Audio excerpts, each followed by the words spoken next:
ఉంటుంది. దేవుడు అనుకునే విధానం వేరు, మనుషులు అనుకునేటువంటి విధానం వేరు. అసలు మనకి, దేవునికి ఆ జ్ఞానం విషయంలో చాలా వ్యత్యాసం ఉంటుంది. అర్థం కాదు. మనం అనుకునే ఆలోచన ప్రకారం కనుక దేవుడు చేస్తే, దేవుడు కూడా మానవుడే. మీకు అర్థమైందా విషయం? ఇప్పుడు నేను అనుకున్నాను రా అని ఎవరైనా అన్నారనుకోండి, దానికి అర్థం ఏంటి? వాడు నేను సేమ్ అని అర్థం. నాకు ఇలా గుర్తుకొచ్చిందిరా అంటే, వాడికి ఎలా గుర్తుంది అంటే వాడి మైండ్ ఒకటే, వాడి మైండ్ కెపాసిటీ ఒకటే, నా మైండ్ కెపాసిటీ ఒకటే అని అర్థం.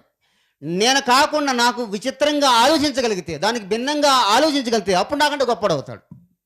దేవుని యొక్క ఆలోచన, ప్రణాళిక, ఆయన ఆశీర్వాదం, దీవెన మనుషులు అనుకున్నట్టుగా ఎప్పుడూ ఉండదు. అసలు బైబిల్లో కాదు, అప్పుడు కాదు, ఇప్పుడు కాదు, మరి ఎప్పుడైనా సరే మనం అనుకున్న విధానంగా ఎప్పుడు కూడా ఉండదు. దేవుని యొక్క విధానమే వేరు. చాలామంది అంటారు నా రూటే సపరేట్ అంటారు. చాలామంది ఉత్తిదే, సపరేట్ ఏం కాదు కదండి, అదంతా ఉత్తిదే, పనికిమాల రూట్ అదంతా. దేవుడు ఎప్పుడూ కూడా ఆయన చెప్పండి, ఆయన రూట్లో వెళ్తూ ఉంటాడు. ఒకవేళ ఆయన రూట్లో కాకుండా ఏదైనా సరే మనం బయలుపడిపోతే దేవుడు అక్కడ కొడతాడు. దేవుడు మీకు తెలుసు సంసోను విషయంలో, సంసోను చాలా పెద్ద గొప్పవాడు కదండి. సంసోను అంత బలవంతుడు ఎక్కడా లేడు. ఎందుకని? అతను బ్రతికి ఉన్న దినాల్లో చంపిన వారి కంటే, మీకు అర్థమైందా?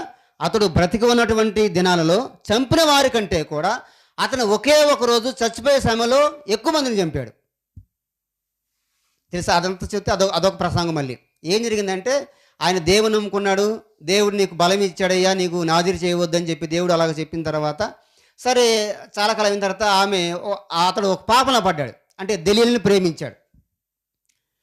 ఆ ప్రేమించిన విషయంలో అతను మోహన పడిపోయి దేవుని కార్యాలను కూడా చెప్పడం ప్రారంభించాడు. మొత్తం మీద ఫిలిస్తీన్లు వచ్చారు, జుట్టు మొత్తం గుండు చేసేసారు. చేసిన తర్వాత కళ్ళు కూడా ఓడిపీకేశారు. లిటరల్గా కళ్ళు కూడా, గుడ్లు కూడా పీకేశారు, 2 గుడ్లు పీకేశారు. ఆ కాళ్ళు చేతులు కట్టేసి ఏం చేశాడు, గానుగును ఏం చేశారు, దుబ్బించారు. గానుగు అప్పుడు ఎద్దులు తిన్నాయి, అప్పుడు మనోడు సంసం దున్నాడు అనమాట గానుగులు. ఆ సమయంలో పశ్చాత్తాపడి ప్రభువా నేను చేసింది పాపమే, ఎందుకంటే పాపం చేయబడాను కాబట్టి నా కళ్ళు ఓడి పీకేసి, కాబట్టి ఈ స్థానంలో ఉన్నంటే తప్పనిసరిగా ఇది నా పాపమే, ఇది నీది కాదు తప్పు అని చెప్పి ఒప్పుకున్నాడు. ప్రభు నాకు ఈ ఒక్కసారి ఆ దాగోను దేవత దగ్గర అక్కడ ఏం చేశాడంటే, అక్కడ స్తంభాలు, ఈ 2 స్తంభాలు ఎలా ఉంటాయి పెద్దగా, 2 స్తంభాలు అడ్డ స్తంభం ఇది కట్టేది. ప్రభు నన్ను ఒక్కసారి జ్ఞాపకం చేసుకొని చెప్పాడు. జ్ఞాపకం చేసుకొని ఒక్కసారి ఏమన్నాడు, ఒక్కసారి ఇట్లాగాడు. ఈ 2 స్తంభాల మీద మొత్తం అంతా ఆధారపడి ఉంది. మెయిన్ పిల్లర్స్ ఉన్నాయన్నమాట ఇవన్నీ కూడా.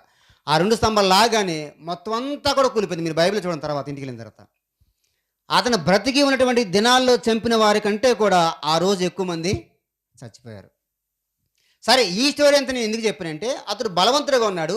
ఎందుకు అంత కళ్ళు ఊడిపోయి, ఎందుకు అంత దేశదిమ్మరగా అయిపోయాడు, ఎందుకు అతడు చావుగొట్టబడ్డాడు, ఎందుకు అలాంటి పరిస్థితి వచ్చాడంటే, అంత బలవంతుడు ఒక్క చిన్న పాపం. మనం చాలా బలంగా ఉండొచ్చు, మన బలవంతులే